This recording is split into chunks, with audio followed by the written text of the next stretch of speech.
të programit të drejt për drejt. Mirëmëngjes Shkodër. I ftuari im në këto minuta është tashmë një mik i studios të Radio Shkodrës. Është zoti Gentian Mema, drejtor i drejtorisë së turizmit. Mirëmëngjes Gentian, mirë se erdhët. Mirë se ju gjeta, gjithmonë kënaqësi me kanë studion tuaj. Faleminderit shumë, por gjithmonë me informacionet që ju na jepni, me atë këndvështrim rreth punës së aspektit turistik në Shkodër. Gjithmonë hapni dritare të bukura në informimin e publikut, por edhe në sensibilizimin e shumë problemeve që ne jetojmë. Po, në fakt, turizmi është një temë që bën gjithmonë për diskutu, pasi është një temë që përfshin shumë aktor, përfshin shumë protagonist, përfshin shumë fusha, për cilat turizmi ka nevojë në mënyrë që të prosperojë, në mënyrë që të zhvillohet, të ecë dhe të realizojnë fund qëllimin final që ka përmirësimin e jetës qytetarëve të një vendi. Në fakt edhe Shkodra është e bekume nga Zoti për të gjitha këto resurse të mrekullueshme që na ofrojnë, dhe do thoja është një gjë shumë e bukur, një ndihmë shumë e madhe që natyra, Perëndia na ka dhënë për ta shfrytzuar. E vërtet, Shkodra është një vend që e një pasuri të rrallë, që natyra i ka fal pasuri të paçmueshme, që vendet e tjera do t'i kishin lakmi, që t'i kishin të gjitha në një distancë kaq të afër gjeografike. Por jo vetëm natyra, por edhe njerëzit, trashëgimia historike, trashëgimia kulturore që mbar qyteti i Shkodrës krahasimisht me të gjithë rajonin është e veçantë dhe bën atë mjaft atraktive tërheqëse për vizitorët e huaj. Vetëm kështu mund të shikohet në një këndvështrim shumë bashkëkohor benefitet që jap turizmi dhe ecuria e tij në të gjitha sezonet. Ecuria është patjetër pozitive, është një trend gjithmonë pozitiv. Sigurisht ka nevojë për shumë përpjekje, për shumë punë, për shumë inovacion, për ide të reja, për promovim më agresiv, po themi, në tregjet ndërkombëtare, dhe shumë gjëra tjera. Megjithatë, ecuria është pozitive për deri në këtë moment që flasim, është mjaft pozitive dhe tendenca është qartësisht në rritje për sa i përket numrit të turistëve. Në fakt, Shkodër turizmi është një diçka që është gjithë vjetor, nuk mund të lidhet me sezone, sepse gjithmonë ka interes, por sezoni veror është gjithmonë më i dëndur. Po, sigurisht, sezoni veror shënon pikun për sa i përket turizmit. Qyteti vazhdon të frekuentohet edhe gjatë dimrit, kuptohet në mënyrë shumë më modeste. Por gjithsesi ndoshta vjeshta është një ndër sezonet më të mira për të vizituar qytetin e Shkodrës, pasi temperaturat janë më të përshtatshme, më të lejojnë që dita vazhdon të jetë akoma e gjatë dhe të lejon që ta shijosh qytetin. Në fakt, duke u referuar ditëve që kaluam dhe këtyre ditëve, cilat janë destinacionet më të frekuentuara? Sigurisht vendin e parë e zën Velipoja, për sa i përket numrit të vizitorëve, të turistëve. Velipoja arrin deri 120.000-130.000 vizitorë në ditë në fundjavat e pikut. Bëhet fjalë për fundjavat e mesit të gushtit, ku arrin maksimumin e kapaciteteve të veta. Pastaj qyteti i Shkodrës është shumë interesant, po edhe nuk mbetet mbrapa edhe thethi, i cili nga viti në vit shënon rritje të konsiderueshme të vizitorëve që shkojnë në theth për të vizituar malet shqiptare. E bekume me lumej, me 3 lumej, me liqenin, me detin shumë afër, 30 km, por me malet e mrekullueshme, të cilat gjithmonë kanë interes, sidomos për të huajt. Ne që jemi këtu diçka më pak, megjithse ka filluar gjithmonë interesi gjithmonë edhe i grupeve të krijuara, i klubeve të ndryshme të krijuara këtu. Tërheqin.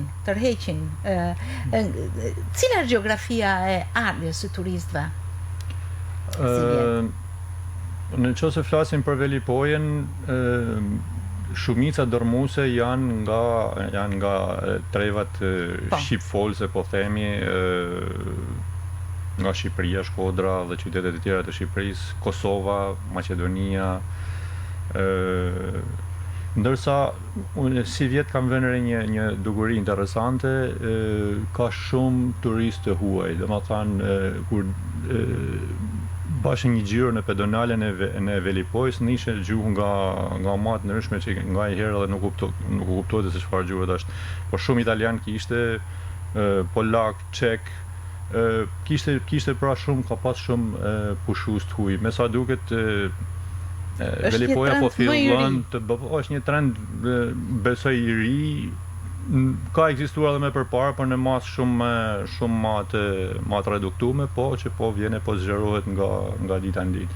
Sigurisht ky trend ka nevojë që të mbështetet me përmirësime të gjithëanshme për sa i përket infrastrukturës në radhë parë, po këtu e kam fjalën për bashkinë ose shteti duhet të ndërhyjë për përmirësimin e infrastrukturës, pastërtia, furnizimi me ujë, me energji elektrike, sistemi i kanalizimeve, pra urbanizimi i asaj zone. Ka fillu ky proces, ne si mjet Bashkia Shkodër ka shtruar rreth 5 rrugë të reja në zonën e plazhit të Velipojës. Dhe gjithashtu ka pasur edhe ndërtimi i sistemit të kanalizimeve që është ballë stacioni i ri i pompimit, kanë qenë investime që i kanë dhënë frymëmarrje, i kanë dhënë një zhvillim më të madh infrastrukturës për sa i përket plazhit të Velipojës. Por gjithsesi destinacionet e tjera malore, nga informacionet kemi edhe turistë nga vende të tjera të ndryshme që ju e përmendet edhe më përpara, destinacionet malore vizitohen shumë më tepër nga turistat e huaj. Ka edhe një problem ndoshta aty, se rruga është pjesa fundore e rrugës rreth 13 kilometra janë të pa shtrume. Gjë që e bën një fije më të vështirë për arritjen për familjarët në zonën e Thethit, edhe kështu që vizitohet shumë e tepër nga turistat e huaj, të cilët preferojnë edhe ecin në kam, shëtitjet nëpër mal dhe aktivitetet të kësaj natyre. Diçka e bukur që ju vjen në ndihmë këtyre turistëve të ardhur nga vende të ndryshme, por edhe ne shqiptarëve, është informacioni me hartat, me guidat, me fletpalosjet, me mundësitë për të marrë një drejtim ose një tjetër, si ka qenë gjatë kësaj periudhe kjo anë e punës suaj? Ne kemi zyrat e informacionit turistik që janë në Shkodër dhe në Velipoj, të cilat kanë ofruar informacion goxha të hollësishëm për vizitorët, sidomos sipas kërkesave që kanë pasur vizitorët. Vjet re një numër i madh vizitorësh të cilët vijnë në mënyrë të paorganizuar si backpackers që quhen, pra me një çantë shpinë ai vjen në Shkodër dhe don të vizitojë Shkodër, dhe puna e parë që bëni drejtohet zyrës së informacionit. Veçanërisht zyra e informacionit në qytetin e Shkodrës, që ndodhet në një vend mjaft strategjik aty ku nisen dhe ku mbërrin mjetet e transportit të cilët përdoren nga turistët. Tek hotel turizmi ka një fluks të jashtëzakonshëm turistësh të cilët kanë nevojë për informacion për të arritur në destinacionet ku ato dëshirojnë të vizitojnë. Po qoftë drejtohen edhe për një ide se çfarë mund të shohun në Shkodër, se çfarë mund të bëjnë në Shkodër, ose sa kushton diçka, apo pra janë informacione të natyrave nga më të ndryshme. Nuk e di nëse lidhet me sektorin tuaj, janë të kushtueshme si konsiderohen pushimet dhe vizitat në Shkodër? Pushimet janë shumë të lira, unë do të thosha që ne kena nevojë me përmirësu cilësinë, me rrit standarde, po me rrit edhe çmimet patjetër, në mënyrë që të themi edhe sektori i turizmit të përfitojë në mënyrë të drejtë nga ky aktivitet ekonomik. Natyrisht, duke menduar si turizëm gjithjetër dhe duke parë aspekte të ndryshme turistike, turizmi kulturor është një tjetër alternativ shumë e mirë përveç turizmit natyror. Sa të interesuar dhe çfarë i ofrohet në Shkodër? Ka shumë interes për turizmin kulturor. Atraksionet kryesore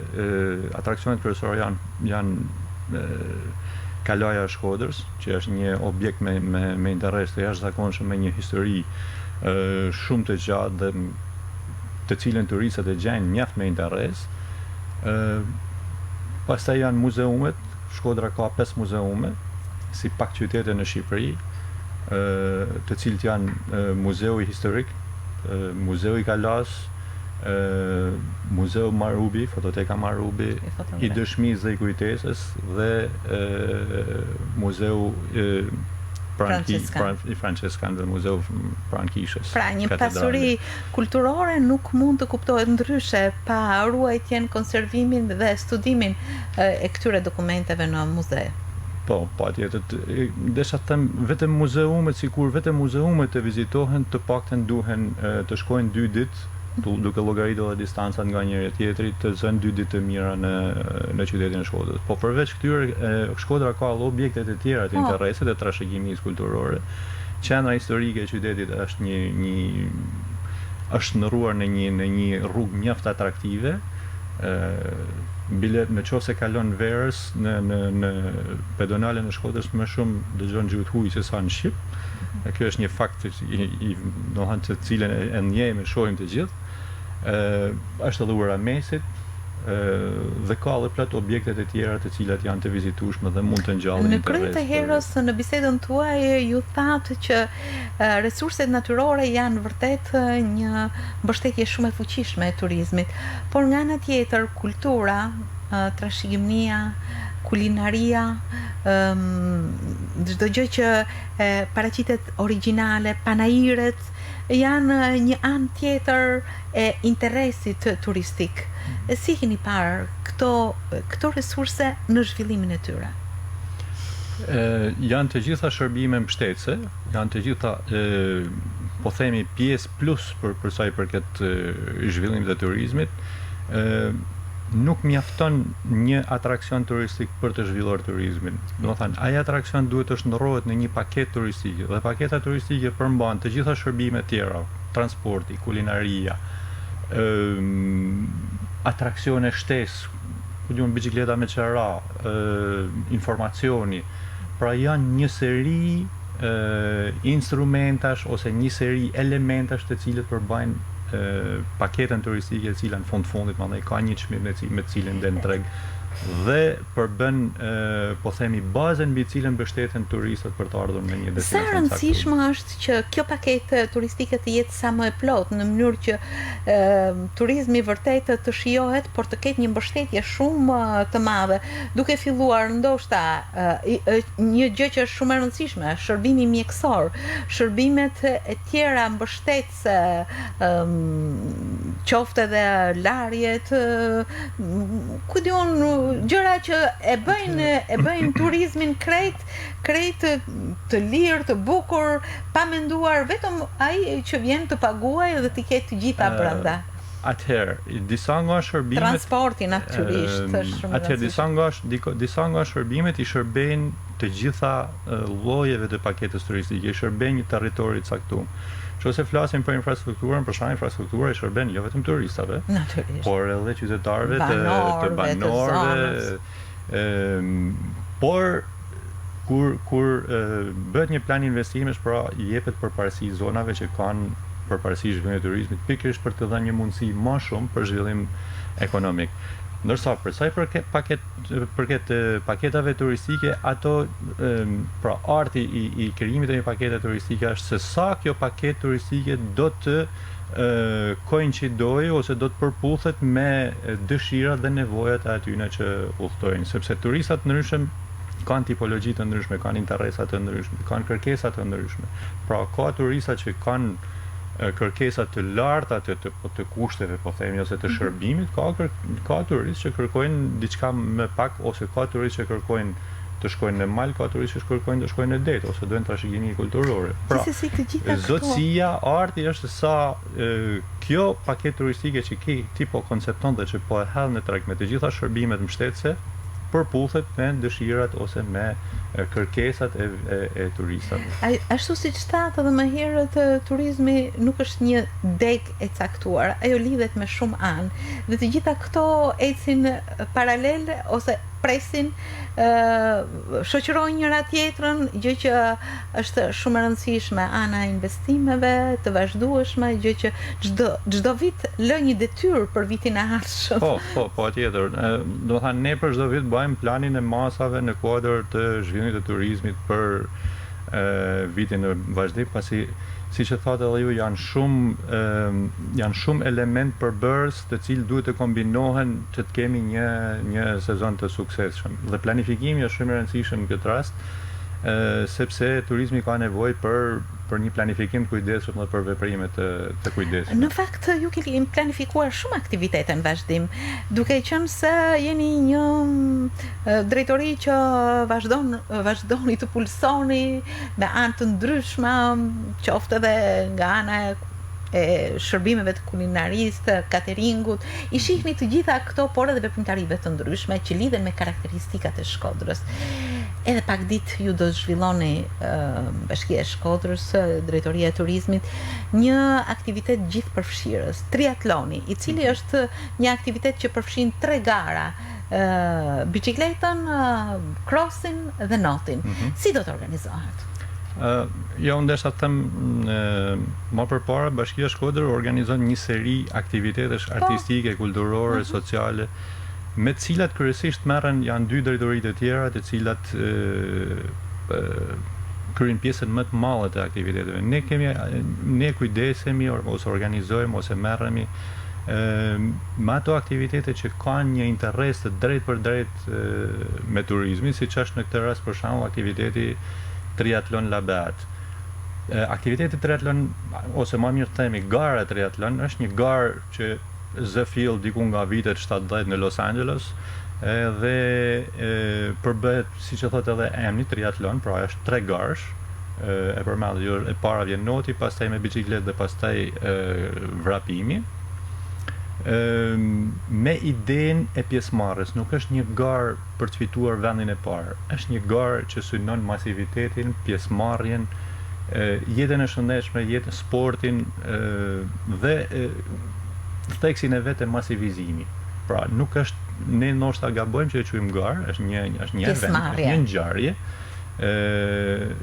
e cila fton të gjithë qytetarët, dashamirësit e sportit, dashamirësit e natyrës, për të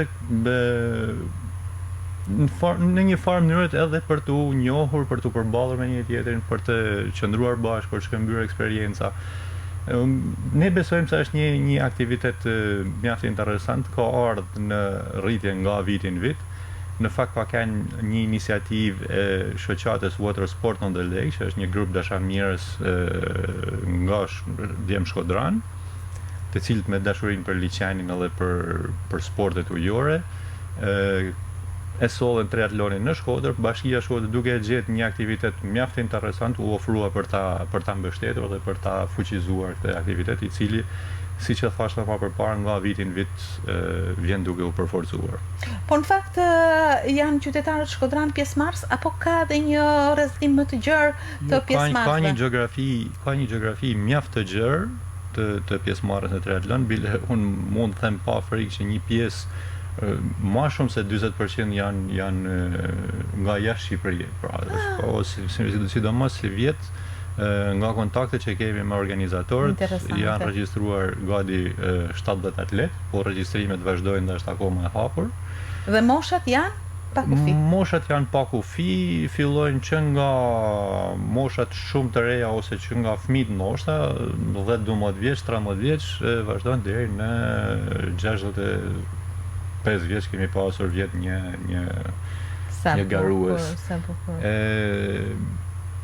Po thosha në lidhje me gjeografi, një pjesë e mirë janë edhe fal kontakteve dhe që ka shoqata Water Sport, sepse merr pjesë edhe në garat e tjera ose në eventet e tilla të ngjashme në Malzi, në Malzi, në Kroaci, në Maqedoni, në Greqi, dhe ka atlet pikërisht janë shumë atlet nga këto vende. Bile 2 nga atletët shkodran më të mirë që janë të triatlonit morën pjesë në një garë para pak ditësh në Patras të Greqisë, në një aktivitet që quhet aquatlon, pra është shumë i gjatë me triatlonin, po jo është 3 garë ai, po që përfshin pjesë e tij është edhe uji, atletët tanë, të cilët u patën rezultate jashtëzakonisht të mira. Pra janë Messi edhe Eldrin Bateriku. Lionel Messi. Lionel Messi është djali. Djali e ka emrin Lionel, po. Sa bukur, sa bukur. Le ti përshëndesim dhe t'ju urojmë suksese në rrugën e sportit. Dhe që kanë premtuar se do të marrin pjesë edhe në triatlonin e Shkodrës, pasi ndodheshin në Greqi. Kur do të zhvillohet, në çfarë ore? Do të zhvillohet me datë 8 ditën e diel në orën 10 tek sheshi në Shirok. Ka vend përsëri për regjistrime? Ka vend deri një ditë para garës. Shpejtoni. Edhe diçka tjetër, në fakt kishin pak probleme për sa i përket organizimit të aktivitetit në sheshin e Shiroks, pasi aty po kryhen punime. Fal kompanisë që po kryen punimet atje, nga kontakte që kemi pasur me ta, janë treguar të gatshëm që të na krijojnë të gjitha lehtësitë në mënyrë që gara të mos pengohet nga punimet që po kryen në sheshin e Shirokës. Shumë bukur. Suksese gjithmonë. Dhe gjithmonë kur ju po flisnit dhe duke hedhur një vështrim në panoramën e mrekullueshme turistike, natyrore, por dhe kulturore të Shkodrës, nuk ka si të mos kujtohen thënien të famshme se ditë Durham, Shkodra më mrekullon. Le ta bëjmë ne çdo ditë për të mrekulluar me çdo gjë të bukur që Zoti na ka dhuruar. Është vërtet. Shkodra është një qytet i jashtëzakonshëm. Unë ju ftoj që ta vlerësojmë dhe ta shijojmë dhe t'ja rrisim vlerat Shkodrës. Ju falenderoj shumë. Ju falenderoj shumë për angazhimin në programin ton, por dhe në punën që ju bëni si Drejtori e Turizmit për të lançuar të gjithë këto vlera dhe për të realizuar aktivitete të tilla të bukura. Faleminderit dhe suksese. Faleminderit, merci.